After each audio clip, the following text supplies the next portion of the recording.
budget deliberation po kahapon ng Senate, nabanggit po or nag-present si Senator Robin Padilla ng isang voice clip na ang sinasabi allegedly binabanggit po na voice recording nyo daw kausap yung mga vlogger. Baka gusto nyo pong sagutin ito, ma'am. May buwelta si Yusek Claire Castro kay Boy Silly o Robin Padilla na tila na kuryente sa kanyang kabupslakan o sa mismong utter incompetence ng kanyang buong Senate staff na sinuswelduhan ng taumbayan. Ang sabi po nila, ito daw po ay voice recording ni Yusek Claire Castro. Mantakin mo, nagkaroon pa ng lakas ng loob si Boy Silly na i-play ang isang recording sa Senado na alam na ng halos lahat ng vloggers o sa vlogging community na ang mga main characters dito ay mga paid DDS trolls at fake news peddlers di umano.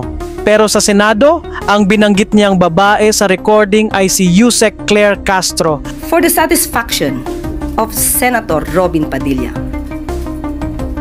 hindi po ako ang nasa video clip. Dahil sa ating pagkakaalam, itong video na to ay lumabas na noon pa at ibang muka ang pinapakitang binabanggit na madam. Ang tindi talaga ng Boy Silly na to. For context, matagal na naming alam ang existence ng recording na yan. Actually, since April o May pa. At ang babaeng sinasabing handler ng mga DDS paid trolls ay si Lorraine Badoy na notorious sa pagkakaroon ng saltik sa utak. Pero hindi namin ito pinatulan noon dahil hindi kami sigurado kung authentic ba ito o hindi. Dahil hindi kami kasing bobo o kasing siraulo ng DDS cult. We don't spread fake news just to hurt our political enemies and we refuse to stoop to their level. We always believe that truth is the best weapon against DDS fake news. Hindi nga po ito kinover ng mainstream media. Dahil lumalabas, ayaw nila maging lihitimong balita ito nang hindi naman nila alam ang source. So I deny that the person or kung sino man sa dalawa doon na it's I was talking to a certain vlogger. Kaya eto ang malinaw na tanong kay Boy Silly. Saan at kanino galing ang intel mo kung meron man na si Claire Castro ang babae sa recording? Subukan mong mag-search online. Wala kang makikitang kahit anong prior lead na nagtuturo kay Castro. So may dalawang posibleng sagot lang dito. Either bobo ka, pati buong staff mo, o sinadya ninyong ibunton kay Castro ang recording para sa inyong destabilization narrative. Now, si Senator Robin ay nagpapanukala ng anti-troll farm bill. Maganda ang kanyang adhikain, maganda ang kanyang pinapanukalang batas, troll farm for fake news. Sana maging modelo din po si Senator Robin. Modelo na hindi magpapagamit o magpapabiktima sa troll farm na nagpapakalat ng fake news. Sabi nga po ni Senator Loren kahapon, you should know first your source. The voice print and the authenticity of the recording kasi madaling i-splicing ngayon yan. Yes. Madaling yes. So I would yan, not say it's true. I would not say it's AI. Let the experts determine that. Kaya ang challenge namin kay Boy Silly at sa kanyang Senate team, ipakita nyo ang lead na nagtuturo kay Claire Castro. Pustahan tayo? Wala! Kaya nga may kasabihang, stupid people don't know they're stupid.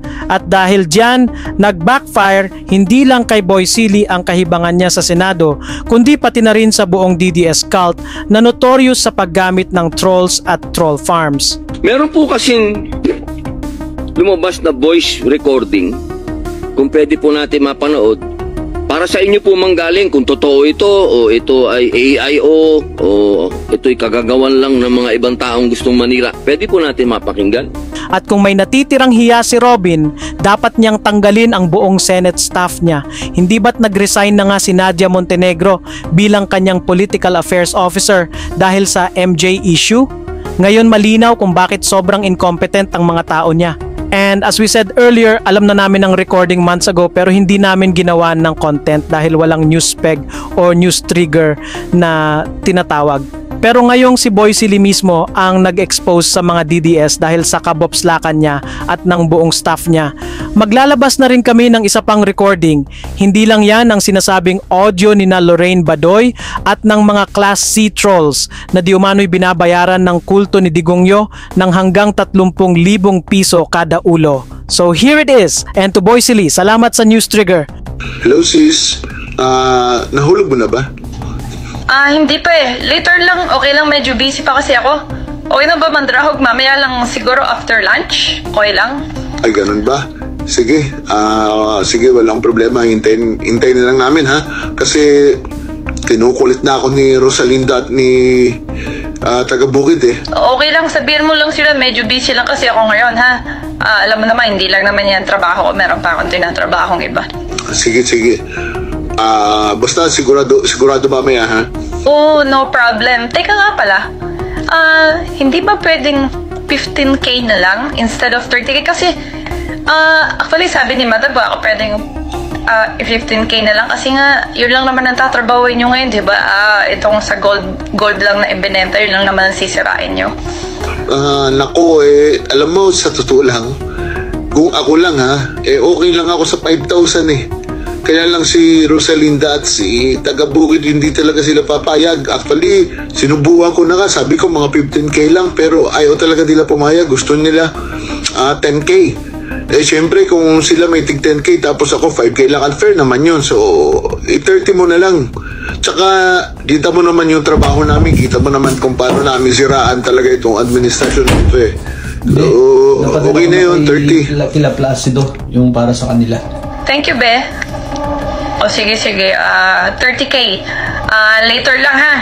Ipapadala ko na sa'yo GCash ko after lunch. Sige, hintayin ko ha.